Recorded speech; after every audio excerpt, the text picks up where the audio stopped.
दिवीव चक्षुराततम्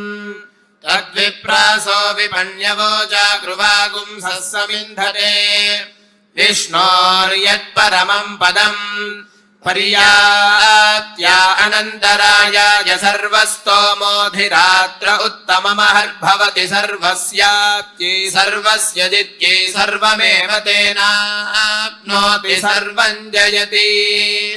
वृषशैलाधिप एव दैवतन्नः वृषभाद्रीश्वर एव दैवतन्नः फणिशैलाधिप एव दैवतन्नः भगवान् वेङ्कट एव दैवतन्नः श्रीनिवासः परदैवतन्नः श्रीनिवासः परमन्धनन्नः श्रीनिवासः कुलदैवतन्नः श्रीनिवासः परमागतिर्नः वक्त्राब्जे भाग्यलक्ष्मीः करदलकमले सर्वदा दानलक्ष्मीः दूर्दण्डे वीरलक्ष्मीः हृदय सरसिजे भूतकारुण्यलक्ष्मीः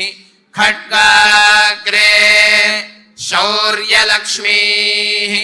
निखिलगुणगणाडम्बरे कीर्तिलक्ष्मीः सर्वाङ्गे सौम्यलक्ष्मीः त्वयतु विजयताम् सर्वसाम्राज्यलक्ष्मीः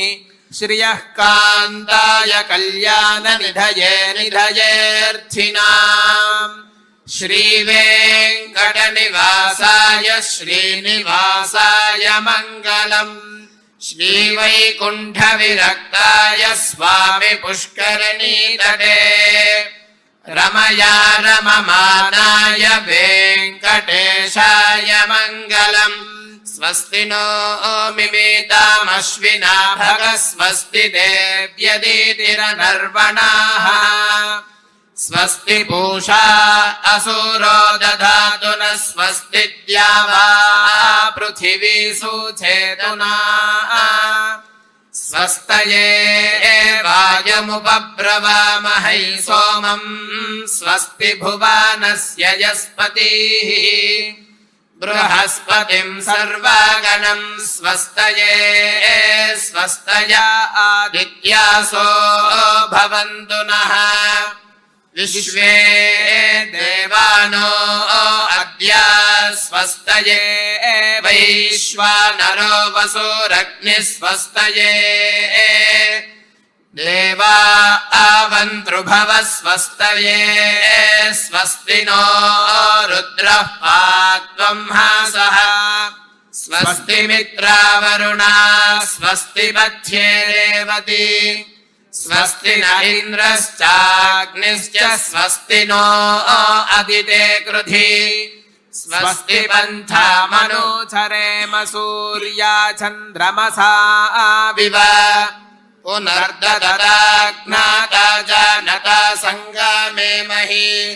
स्वस्त्यजानन्दारक्ष्यमरिष्टनेमिन्महद्भूतं वायसं देवतानाम् असुरघ्नमिन्द्रा सखं समत्सु बृहद्यशो नावामिमारोहेम अंहोमुचा माङ्गिरा सञ्जयन्तः स्वस्यार्त्रेयं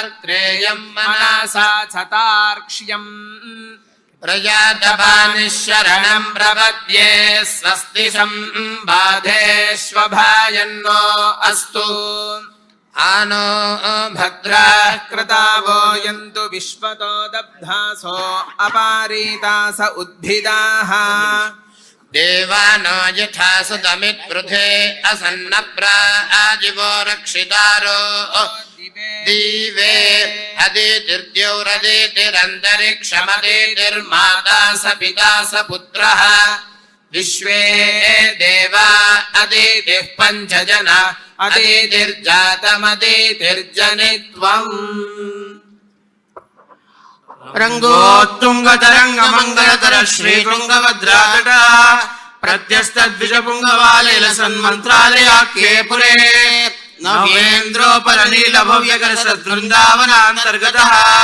श्रीमत्सद्गुरु राघवेन्द्रेन्द्राट्कुर्याद्ध्रुवं मङ्गलम् कुर्याद्ध्रुवं मङ्गलम्।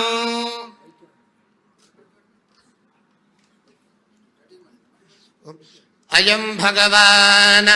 श्रीमदखिलमहीमण्डलमण्डनधरणीधरमण्डलाखण्डलस्य निखिलसुरासुरवन्दितवराह क्षेत्र विभूषणस्य शेषाचल गरुडाचल सिंहाचल वृषभाचल नारायणाचलाञ्जनाचलादिशिखरिमालाकुलस्य नाथमुखबोधनिधि वीखिगुणसाभरण सत्त्वनिधि तत्त्वनिधि भक्तिगुणपूर्ण श्रीशैलपूर्ण गुणवंशवदन परमपुरुष कृपापूर विभ्रमदुतुङ्गशृङ्गगलद्गगन गङ्गा समलिङ्गितस्य सीमादिगुण रामानुजमुनि नामाङ्कित बहुभूमाश्रयसुरधामालयवन रामायदवन सीमा परिवृत विशङ्कटतट निरन्तर विजृम्भित भक्तिरस निर्झरानन्दार्याहार्य प्रस्रवण धारापूर विभ्रमद सलिल भरभरित महातटाकमण्डितस्य कलिकर्तममलमर्दन कलितोद्यम विलसद्यम नियमादिम मुनिगण निषेव्यमान प्रत्यक्षी भवन् निज सलिल समज्जन नमज्जन निखिल पापनाशन तीर्थाध्यासितस्य मुरारि सेवक जरादि पीडित निरार्ति जीवन निराश भूसुर वरादि सुंदर सुरांगनारति करांग सौष्ठव कुमार दाकृति कुमार दारक समापनोदय धनोन पादक महापदामय विहापनोदित सकल भुवन विदित कुमार धारा विधान तीर्थाधिष्ठितस्य धरणितल गद सकल हत कलिल शुभ सलिल गद बहुल विविध मल हति चतुर रुचिरतर विलोकन मात्र विदलित विविध महापादक स्वामी पुष्करणी समेतस्य बहुशङ्कट नरकापट पददुत्कट कलिकङ्कट कलुषोद्भट जनपादक विनिपादक रुचिनाटक करहाटक कलशाहृत कमलारथ शुभमज्जन जलसज्जन भरभरित निज दुरित हति निरत जन सतत निरस्त निरर्गल पेपीयमान सलिल संभृत विशङ्कट कटाह तीर्थ विभूषितस्य एवमादिम भूरि मन्दिम सर्वपादक गर्वहापक सिन्धुडम्बर हारिशम्बर विविध विपुल पुण्यतीर्थ निवह निवासस्य श्रीमतो वेङ्कटाचलस्य शिखरिशेखर महाकल्पशाखी नित्योत्सव पक्षोत्सव मासोत्सव संवत्सरोत्सवादि विविधोत्सव कृतानन्द श्रीमदानन्द निलय विमानवासः सदन पद्मालया पदपद्मनेन संचित वक्षस्थल वडवासः श्रीभूमि नीला अलर्मेल मंगा समेत श्री श्रीनिवासः सुप्रीत सुप्रसन्नो विजयदां श्रियः कान्ताय कल्याण निधये निधयेऽर्थिनां श्रीवेङ्कटनिवासाय श्रीनिवासाय मङ्गलम्। ನಿಖರ ಸುದ್ದಿ ಸದಭಿರುಚಿಯ ಕಾರ್ಯಕ್ರಮ. ನೀವು ನೋಡ್ತಾ ಇದ್ದೀರಾ ಕಹಳೆ ನ್ಯೂಸ್, ಸಮಾಜದ ಜಾಗೃತಿಗಾಗಿ ವಸ್ತುನಿಷ್ಠ ವರದಿ.